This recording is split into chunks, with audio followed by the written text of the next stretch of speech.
Hey folks, it's Steve Wilmes and Matt Kita, and we're here with another episode of the Risk Control Show. How you doing, Matt? I'm doing good. I have the fan pointed right at me to keep me at a moderate temperature for once. Yeah. The sweltering heat is still ravaging Southern California, Yeah. so if you haven't taken your heat illness course, get on it, folks. We don't have all day for this. You got to stay cool. All right, so I was driving down the street the other day on my motorcycle. I had this impending feeling of doom and darkness descending all around me when Wow. when I thought about the flying car dropping out of the sky and landing on top of me.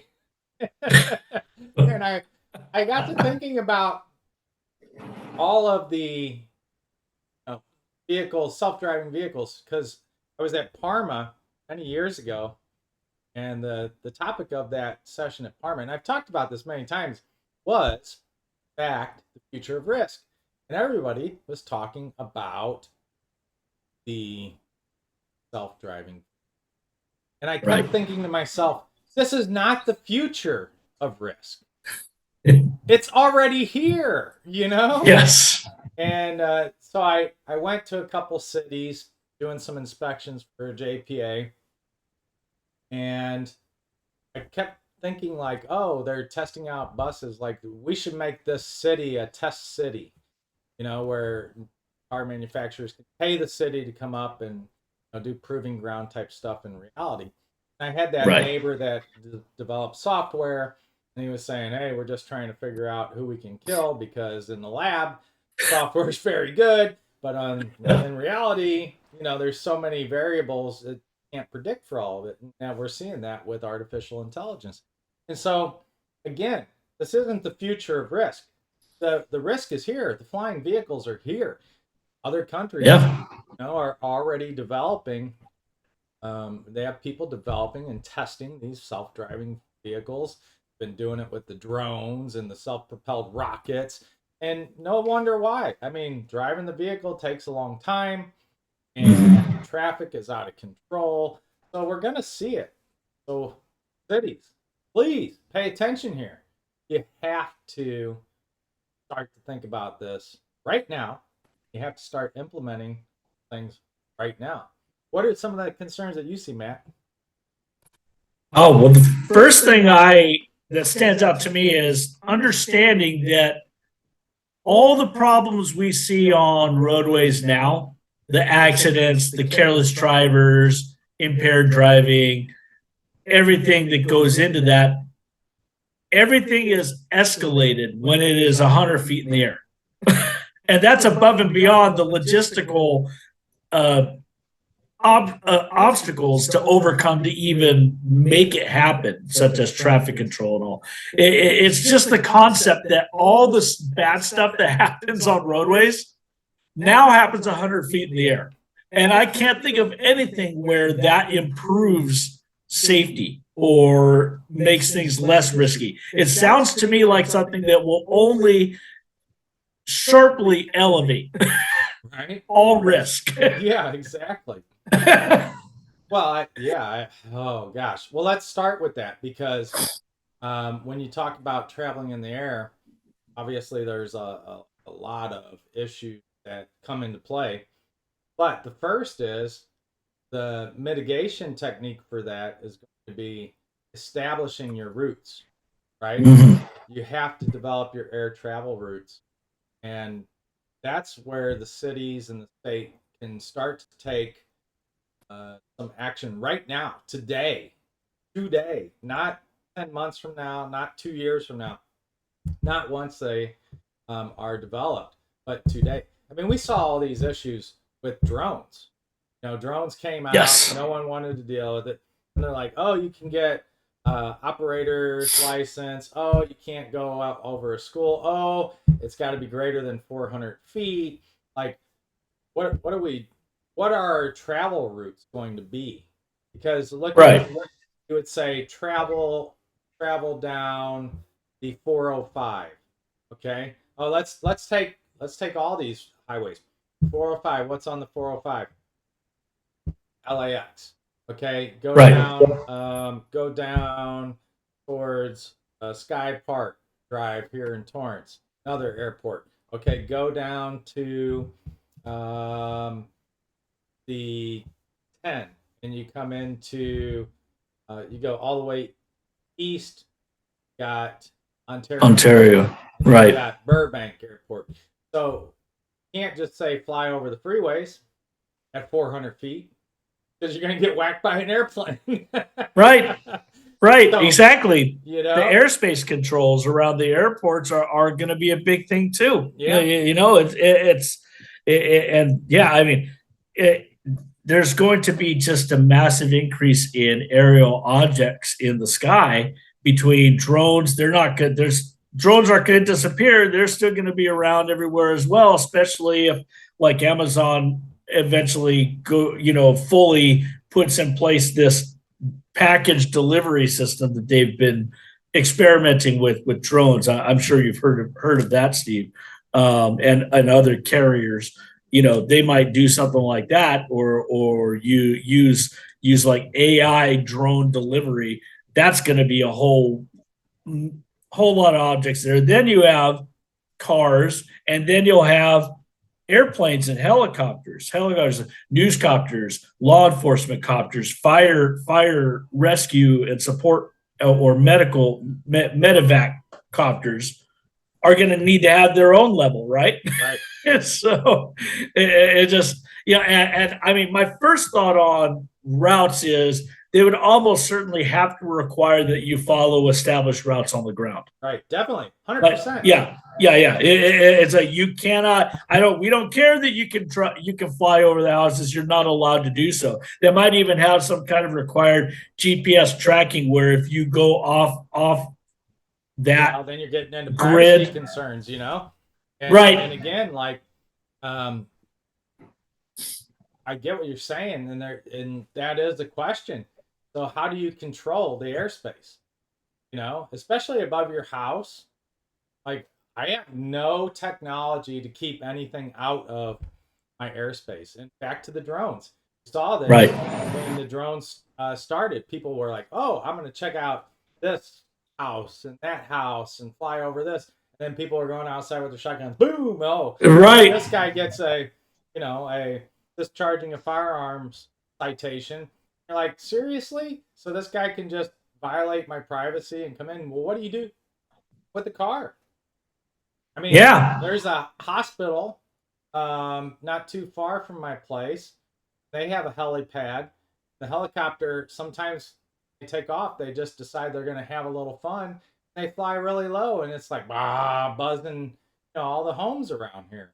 Like, come Right. on, seriously? Especially at 12 p.m. or, I'm sorry, not 12 p.m. 1 a.m. Yeah. Doing that, it's ridiculous. So what are you going to do, like you said, with the drunk kids and the perverts and the peeping toms? And then how do you keep you put fences up to keep active shooters out of schools? What are you going to do now when someone can just fly their car right in? Fly right over. Boy, they're going to be now. The schools really are going to be cages. Like early on, when they were hardening the schools and making it so that it was more difficult for unwanted individuals to access the site. When they first started doing that, there were a lot of complaints from parents saying, "Hey, it looks like I'm taking my kid to a prison." They were making all that, and now you're going to have to do that, or like all schools are going to have to be completely enclosed where like it's all completely interior. There's no exterior grounds, but then that's silly because you're still going to need kids to be able to go out and play and enjoy recess and their activities that happen outdoors that are part of the curriculum, such as physical education. What how are you going to balance that? You're going to have to put them in a cage, in this big, massive cage. Well, bring up a great point, because the playground standards, and here's something to think about, even for cities and schools. A lot of times when we talk about playgrounds, we're just really focused in schools, but the cities have playgrounds as well. They There's do. a standard for bollards and fencing and the vehicle impact. Now you have an impact from above and from the side and from air, routes of travel that aren't off-road ways. So now you really do have to consider encasing this playground if you're going to meet these standards, vehicle impact. Yeah. And so, how do you do that? What are we looking at? We need to think about these now, as you say. But you're right. Over the houses, and then we got the issue of the failures, Matt, which is really the concern. Like privacy concerns, not as big of an issue as if there is a failure of that flying vehicle and it drops. Right. So yes, they're all focused right now on okay, we are building flying vehicles. They're staying in the air. If it starts to fail, I eject. Well, this isn't an airplane. Right. You don't have time for a parachute to deploy and be. If you eject from a car at 100 feet, guess what? You're going to hit the ground it's at a very high velocity. Let me make that clear. Our drones have to fly at a minimum of 400. And here's the thing. Okay, I'll give you a prime example. One of our city clients, Matt, brought this to my attention. It was an issue they were having with their trash trucks. Okay. So back in the day, how did you pick up trash? I mean, just with trash cans and trash trucks. Yeah, but how did they pick up the trash can? Oh, well, they usually have the little mechanism. Well, I mean, back in the day, they would pick it up and dump it in. Exactly. Then golly, come on, it's not a trick question. Our viewers are going, come on, Matt, you can do it. Send them a lifeline. Send them a lifeline. Send them a lifeline. What was that show where you had like 3 lifelines or whatever? Oh God, yeah. How to be? So you want to be a millionaire or whatever? Okay. Yeah, I think so. Electric lines. So the trash trucks now have a little arm that comes out. It goes up above and dumps the cans. Well, this city had all these above ground power lines. And they were too low? They're too low. And so the trash truck kept getting electrified because they kept hitting them. Oh my God.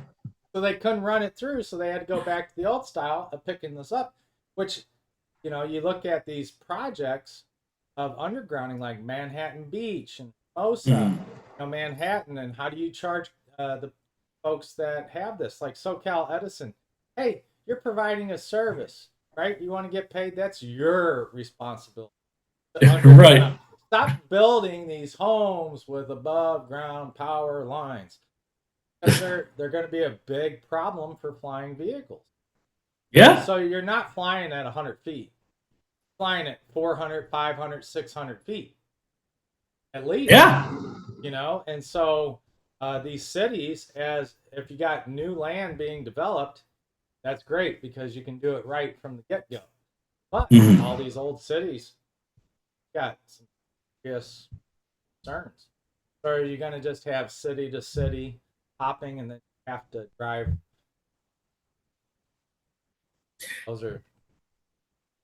that's the other part, right? It's like, okay, so these air vehicles will also have to be ground, it have the ability to drive on the ground as well, right? And that's why they call them a flying car, Matt. That's why they call them a flying car.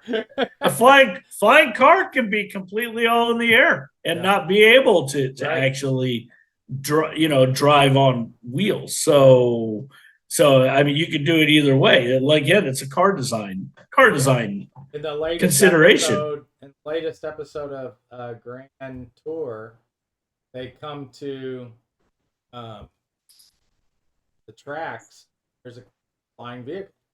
It does drive and fly, and it works. The guy actually takes off in it. No kidding.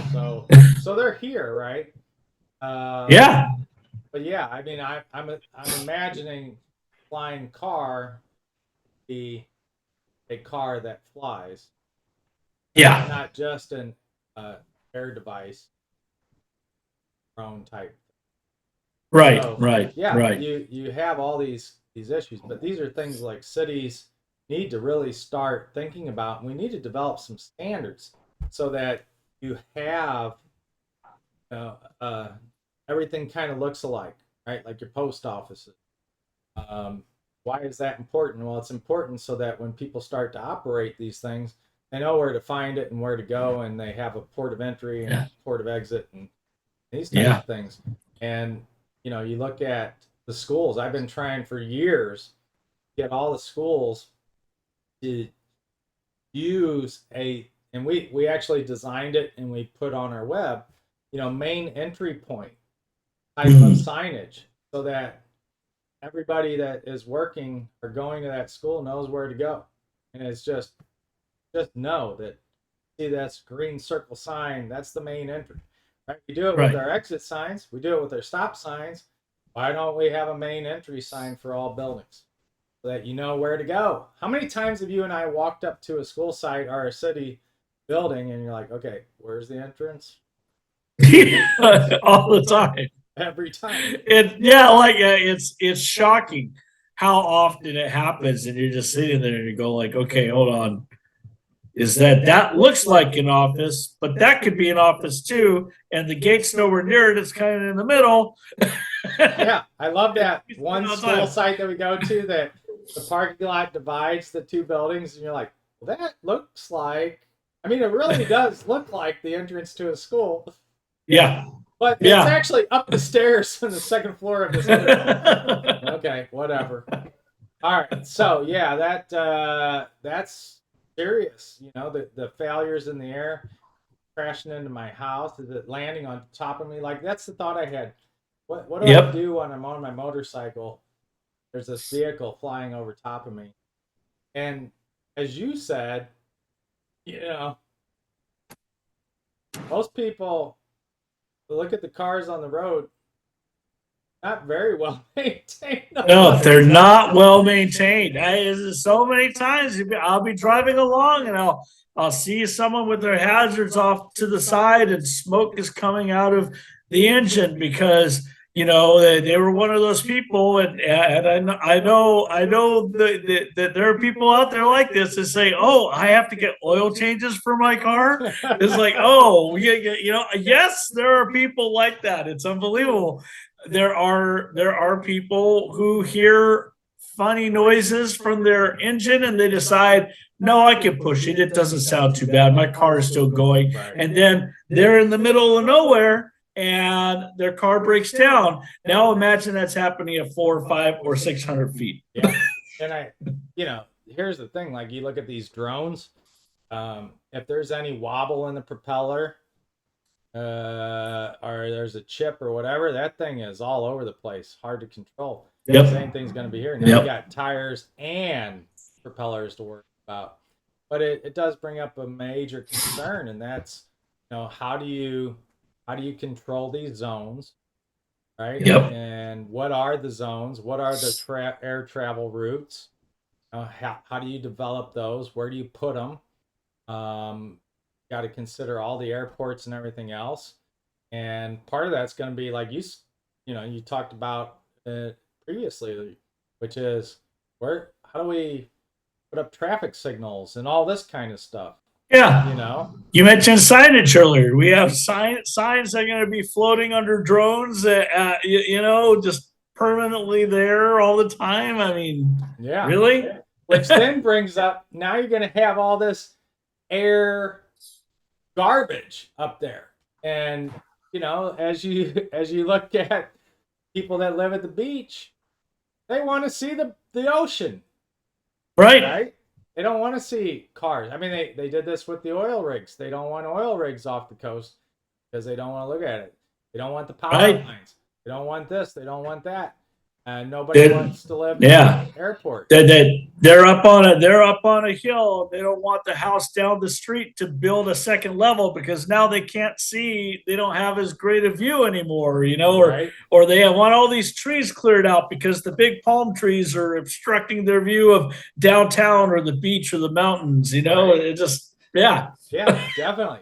So these are things, again, lots of times cities get involved in these. The building, there's public outrage about it. What are you going to do? How are you going to handle these types of issues where you're starting to get air traffic complaints about the views? What types of surveys are you going to do? What is right? What is wrong when it comes to this? Again, we are all trying to progress as a society and make things faster and easier to get around, but this is one of those areas that you're going to have to worry about. And again, it comes down to even, hey, what if someone wants to build a landing pad for their vehicle? What's the permit process? What's that look like? Do you have Right. to get approval from the neighbors? I mean, can you imagine this? They talk about the Harley Davidsons taking off from the garages in the morning. Can you imagine? Oh, Right. as the vehicle Right. takes off. I mean, drones are loud. Now you're gonna have this thing flying around. So what's that Oh, gonna yeah. sound like? Yeah, it's just fun. The picture in my mind right now is for those of you who are Star Wars fans, the big planet that's covered with a city all over. It's called Coruscant. That's where the Emperor was and all that, right? They always show scenes on that in all the shows and the movies of flying cars in rows, like traveling along one path, and then every building is like a skyscraper that has a landing pad, that you go down on it, and we are so far away from that right now, and yet we're going to need to devise solutions to make this happen. And that's science fiction fantasy, right? Like No, they didn't it's have not. to answer these It's not questions. fantasy. We have to answer these questions. It's not fantasy. I mean, this is what Gary John Bishop talked about in his book and it was on therapy. And he said, hey, he's talking about developing yourself, and he's saying, look, you have to create the future. He goes, most people say that Star Trek predicted the future. And he says, no, Star Trek created the future. They actually came up with that concept, that design on screen. And then someone's like, ooh, I like that. We actually have to make that happen. That's what companies do. And that's how you develop yourself.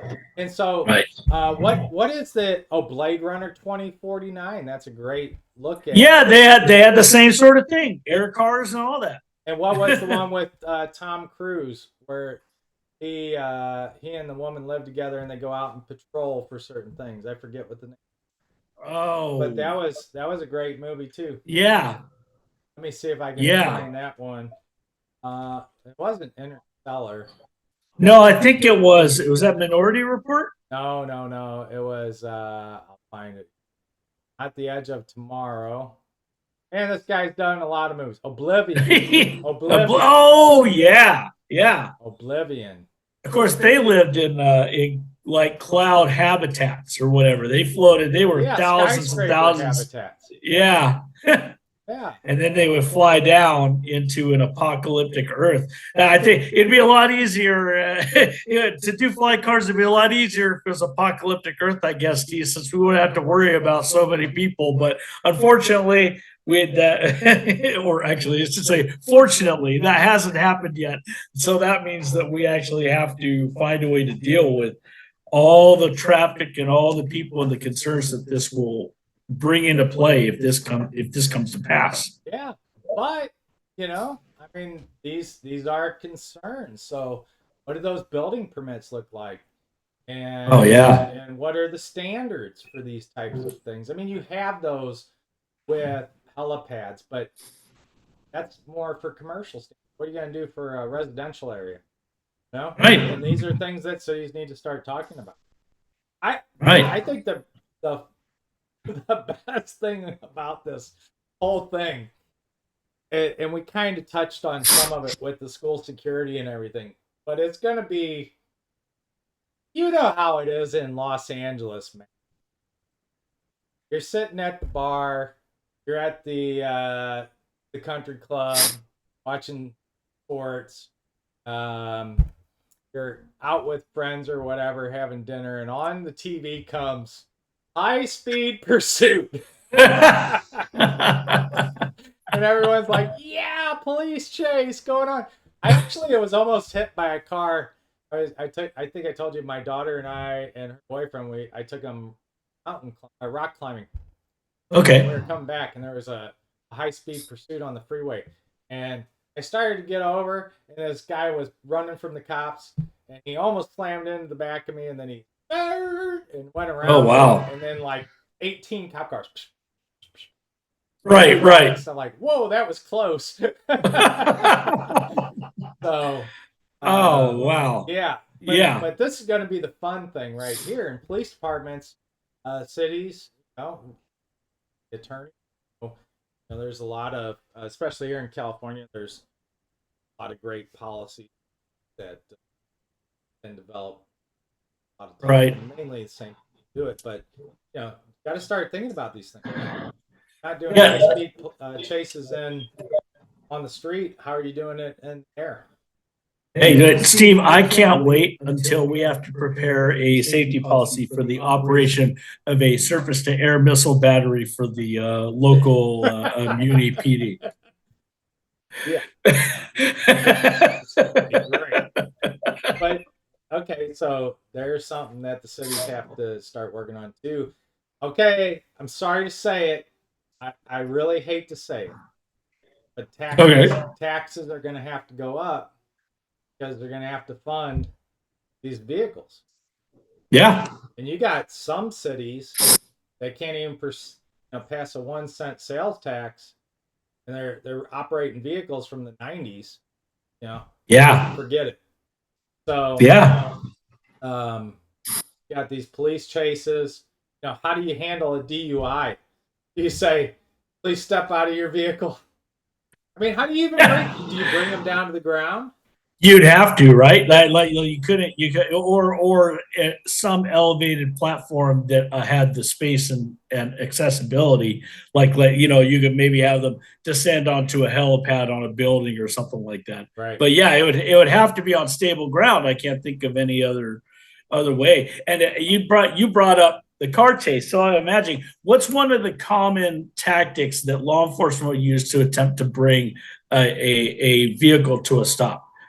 Is when they'll use the kind of the side approach to spin spin it out of control. Evade maneuvers. Yeah, exactly. So now it's not so easy. You execute some kind of move that impairs that vehicle, and now maybe the police might be on the hook for that car falling into a house or a building or a business. You're both going to go down at that point. Yeah, exactly. So like that tactic is out. It's not like you can put air puncture strips across the street in the air. I mean, it had to find some new tactics to impair that vehicle. So it just car chases. Like, I mean, literally, I was joking around about that surface-to-air missile battery, but I'm thinking that might end up being a thing. No, come on. You can't do that. Shoot people out of the sky. Come on. Shoot people out of the sky. Boom, boom, boom, boom, boom. You are operating. Yeah, it's going to be very interesting, though. Because, again, somebody just hangs a left, goes out over the ocean. Where's your jurisdiction end? What if they just go straight up? You got to know the limits of that. The itself, and how do you find them? What do you do? This is a whole new area that is here today. That's really the point. There is now. Cities really need to start talking about it. I think what we should do. We should maybe let us know. Like, jump on the chat. Let us know. Would you enjoy a Zoom roundtable where we can talk about this, or even a workshop seminar day where we can talk about all these issues and what we're going to do about them, how to handle them? Because I would like to see some coordinated approaches to this so that we're not, trying to catch up so much. Right. You know, The technology is so far ahead of us that now we need to invent rules for it when it's already in use. Yeah, that if we can anticipate ahead of time, that would be ideal. Yeah, the AI is perfect example of this. You know, the drones was the perfect example of this. So I hate to say it, but we got, you know, we talked about school security. You have a whole new area for terrorists to take action. Oh yeah. And oh yeah. you know, you're not going to have the same kind of ability when you're flying the plane to look at, you know, passenger logs and all. It's just a car. People hop in and hop out, and you know, I hate to bring it up, but 9/11 is one of those things, and now you can see you're going to have hundreds of small deliverable packages that can hit buildings and very small targets and pretty much go undetected. And so so there's got to be some technology, some advanced warning systems for when it's over houses. It's got to be affordable for the consumer.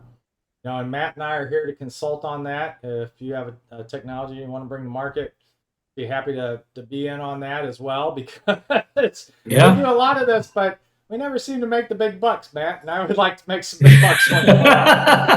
But yeah, you know, I mean, we got to think about these things and what do they look like, and there's a lot to be talked about. And you got it with the package delivery, like you said, with Amazons and DHL and FedEx and UPS and all those. I'm sure they would love to take the trucks off the way. Oh yeah. Oh yeah. So start to think about it. We should host a day. Yeah, that'd be fun. Yeah. That'd be a lot of fun. This is one of those like this is one of those we could talk for hours and hours about the different implications of this, and it would be great to have a forum where we could kind of broach individual subjects and kind of tailor down to specific things, because I think this is one of those where you can get pulled in so many different directions that you don't really start to address the individual problems as much as you'd like. 100 on that, man. Well, we got a lot of great stuff. We are going to write some more things on this. Be looking for it on our blog. Don't forget to subscribe right here. I forgot to flash this up a couple times today. Don't forget to subscribe so you get all our latest episodes and content. We have the Dollar Training Club, which is up and running fast and furious. We put in a couple new courses out there, running some special. Check that out. We're still on Udemy. Love Udemy. It's great. Definitely check that out as well. Yeah. But if you want the big discounts and the really perfectly priced training of $1, dollartrainingclub.com. And don't forget to check out our blog. There's lots of good stuff there. New clients, 20% off for all of you if you mention the show. And we will see you on the next episode of the Risk Control Show.